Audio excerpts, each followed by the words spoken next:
Gentlemen, as you can see, like I say, this is a aftermarket. This is not factory.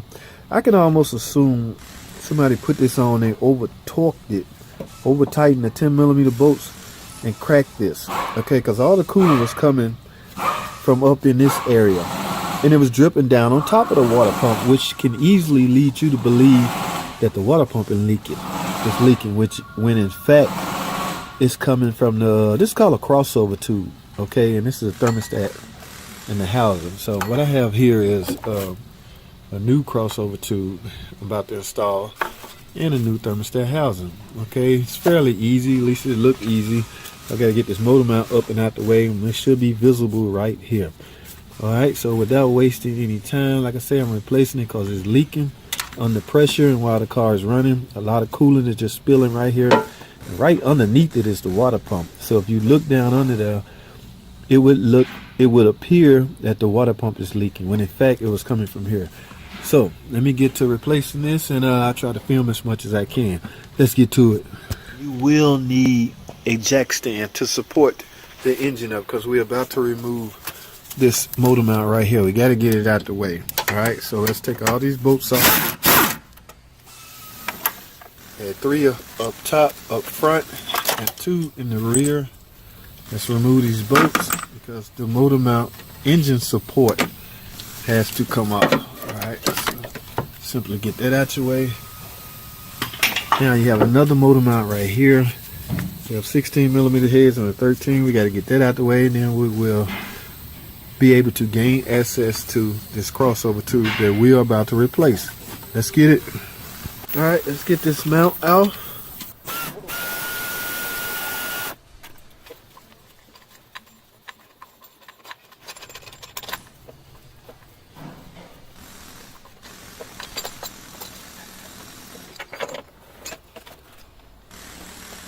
Alright, we got that out the way. Now we can see the housing. Removing all the bolts. I want you to keep in mind, notice something right here. The long bolt's gonna have a little gasket on them, right? So just if it don't come out with the bolt, you best believe it's just stuck inside of the crossover tube housing. Alright, see this one right here? It looks like it's about to come out, but you want to put these back inside of the new crossover housing. Alright, that just helps with sealing, that's all. So all the long one's gonna have that little seal ring on it. Alright, so let's finish getting this off.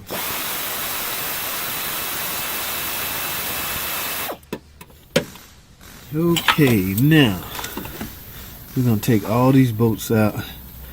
I already got the holes off right here, and this thing should be ready to come off.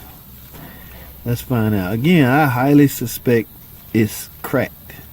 Now, they don't crack on their own, so something had to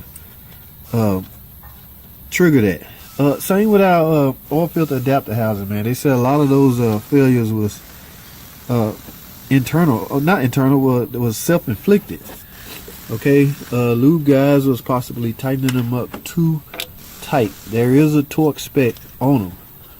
Alright, so we want to be careful about tightening things up, over torquing them and cracking them. Alright, this should be ready to come off by now. Can y'all see that? Yes, this will trick you. You would think it's your water pump. Now chances are, depending on the mileage, it's probably a good chance or a good time to go ahead and replace the water pump while you're down there. Get you a thermostat, water pump, and a crossover tube.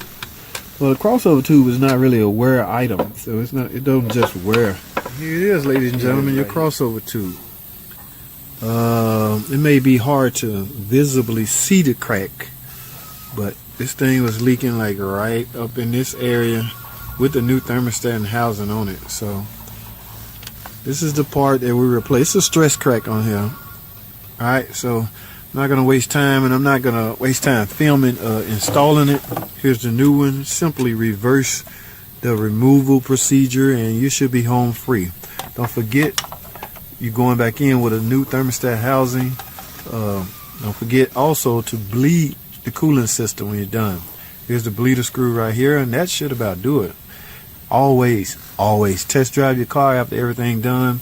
And top off the reservoir. This is the washer fluid, but the reservoir is over there, so top that off, and that should about do it. That's all I have, ladies and gentlemen. Thanks for watching. I just showed you how to track down a coolant leak that could easily be misled or look like the water pump. Okay, so it turned out to be the crossover tube. All right, so that's all I have, man. Thanks for watching. Comment, subscribe, and I'll see y'all in the next video.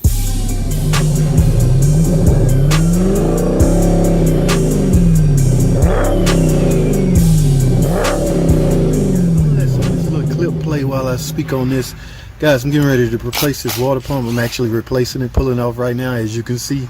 Now, as far as the fluid that's coming out, I'm not sure what this is, guys, but I do want to highlight the importance of using antifreeze. Okay, the correct mixture of antifreeze, coolant, whatever y'all calling it these days. That is very important, guys. Water is not acceptable, guys, especially different types of water. Okay, it will rust out your system, guys. Coolant has anti-rust inhibitors and things like that in it that will help prolong the life of your water pump, heater core, radiator, things like that, your complete cooling system. So the correct mixture of antifreeze is extremely important when going back to refill your cooling system. All right, just want to highlight that importance. Okay, did it do any damage to this? I'm not sure. Okay, but I know I will go in with the correct antifreeze when I get ready to refill it and bleed it. All right, that's all I have, man. #shorts.